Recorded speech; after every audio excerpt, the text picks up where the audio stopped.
Hello friends, मैं उम्मीद करता हूँ कि आप सभी अच्छे होंगे।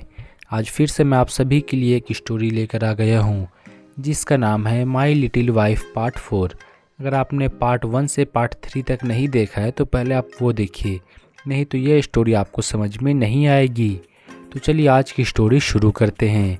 इस स्टोरी को हम लोग थोड़ा पीछे से जानते हैं ताकि आपको स्टोरी में सब कुछ अच्छे से समझ में आ जाए।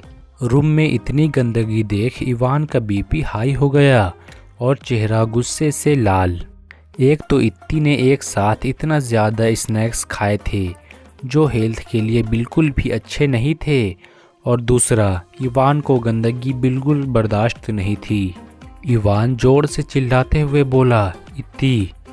इवान इतनी ज़ोर से चिल्लाया था कि पूरे घर के नौकर गार्ड्स सभी घबरा गए।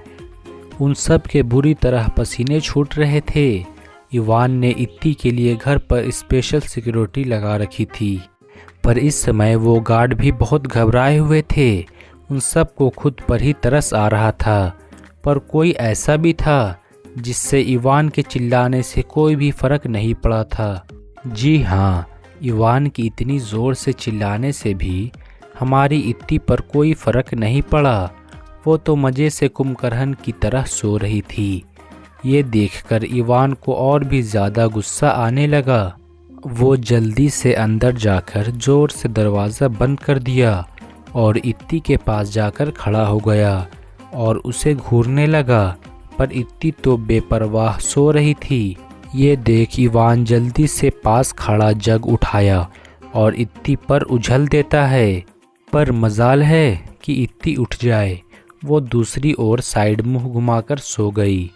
ये देख इवान हैरान रह गया और अपना सिर पीटते हुए बोला, ये मुझे भी कैसी लड़की मिल गई है। इसे तो दुनिया भर की कोई खबर नहीं है, कैसे कुंभकर्ण की तरह सो रही है। इवान ने इत्ती को बहुत जगाने की कोशिश की, पर वो नहीं उठी। इतनी मेहनत करने के बाद भी इत्ती को ना उठा देख इवान हार मानकर रूम से चला गया और डोर को बंद कर बाहर खड़े सभी नौकरों को गुस्से से देखने लगा। तभी एक मेड डरते हुए बोली, सर, हम भी अभी मैडम का रूम साफ कर रहे हैं। इवान गुस्से से उस नौकर को रोकते हुए बोला, किसने दिए मैडम को ये सारी चीज़ें खाने को। इवान का गुस्सा देख और चिल्लाने से किसी की हिम्मत नहीं हो पा रही थी उसके आगे कुछ भी बोलने की, पर अगर वो कुछ नहीं बोलते तो वो भी जानते थे कि अभी उन्हें मौत के घाट उतार दिया जाता। ये सोचते ही वो सुबह वाली मैडम आगे आई, क्योंकि वही तो ये सब लाई थी। इत्ती के कहने पर उसने सारी बात इवान को बता दी।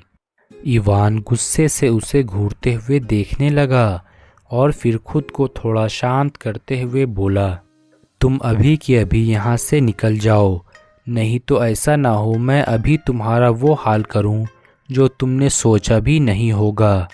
कोलकाता में पिया और मनीष अपने रूम में बैठे बार बार इत्ती को कॉल कर रहे थे, पर इत्ती दोनों में से किसी का भी कॉल पिक नहीं कर रही थी। और करती भी कैसे, एक तो वो कुंभकर्ण की तरह सो रही थी और फिर उसके पास अभी अपना फ़ोन भी नहीं था।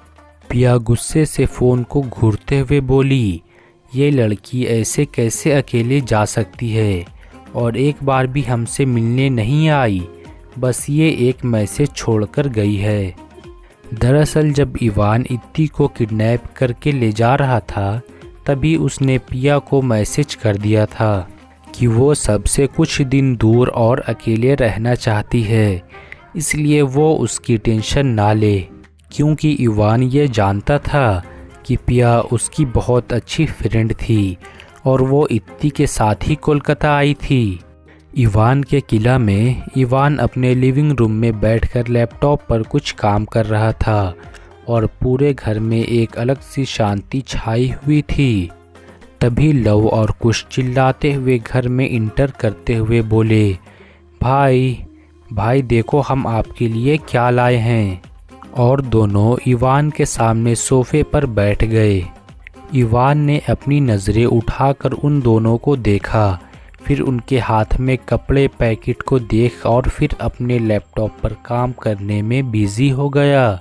इवान का ऐसा व्यवहार देख लव मुंह बनाते हुए पैकेट में से डोमिनोज का डबल चीज़ पिज़्ज़ा निकाला और जूस की 2 बोतल और निकालते हुए बोला, भाई क्या आप सच में चीज़ पिज़्ज़ा नहीं खाओगे?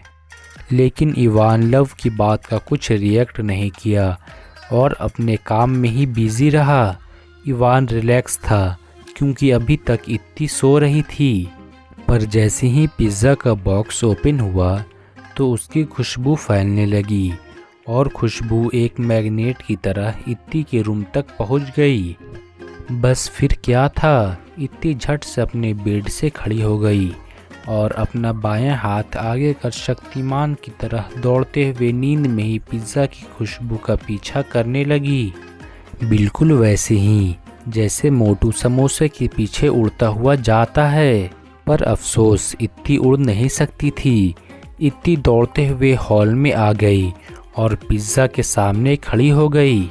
फिर इत्ती बिना किसी के ध्यान दिए वो पिज़्ज़ा खाने लगती है।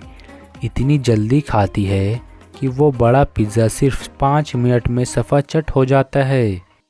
तभी इत्ती का ध्यान उस खाली पिज़्ज़ा के बॉक्स से हटकर लव और कुश के हाथ में पकड़े पिज़्ज़ा स्लाइस पर जाता है। फिर दोनों के चेहरे पर गया, जो आंखें फाड़े और मुंह खोलकर उसी को देख रहे थे। इत्ती बिना देरी किए उन दोनों के हाथ से वो 2 पिज़्ज़ा के स्लाइस ले ली और जल्दी से खाने लगी। फिर दोनों जूस की बोतल भी खाली कर दी। अब भाई खा पी लिया तो नींद तो आना भी लाजमी था। वही हमारी इत्ती के साथ हुआ। इत्ती ने जल्दी से सिर घुमाकर इवान को देखी, जो उसे ही हैरानी से देख रहा था। तभी इत्ती फटाक से अपनी सीट से खड़ी होकर इवान के पास गई और उसकी गोद से लैपटॉप हटाकर अपना सिर रखकर उसकी गोद में सोने लगी। 5 मिनट बाद जब इवान अपनी होश में वापस आया और देखा कि इत्ती वापस सो गई थी, तो जल्दी से इत्ती के गालों पर थपथपाते हुए बोला, पर अब क्या फ़ायदा उसे उठाने का, अब तो वो सो चुकी थी। जब इत्ती काफ़ी देर तक नहीं उठी तो इवान को बहुत तेज़ गुस्सा आया और वो उसे इत्ती को सोफे से धक्का देकर नीचे गिरा दिया। इत्ती के नीचे गिरने से उसकी नींद खुल गई और वो गुस्से से इवान को घूरने लगी और लव और कुश भी गुस्से से इवान को घूरने लगे। तभी दोनों आगे आकर इत्ती को उठाते हैं। लव और कुश गुस्से से बोला, भाई आप इतने कठोर कैसे हो गए, किसी गर्ल को कैसे गिरा सकते हो? कुश इत्ती को देखते हुए बोला, हाँ भाई आप इतनी प्यारी लड़की से ऐसे बिल्कुल भी पेश नहीं आ सकते हैं। लव और कुश की बातें सुन और इवान के लिए उनका गुस्सा देख इत्ती बड़ी ही खुश हो गई। तभी इवान ने गुस्से से इत्ती को देखते हुए अपने साथ रूम में खींचकर ले गया। तुम्हारी प्रॉब्लम क्या है? तुमने किससे पूछकर रूम से बाहर कदम रखा? इतना बोल इवान गुस्से से इत्ती को घूरने लगा।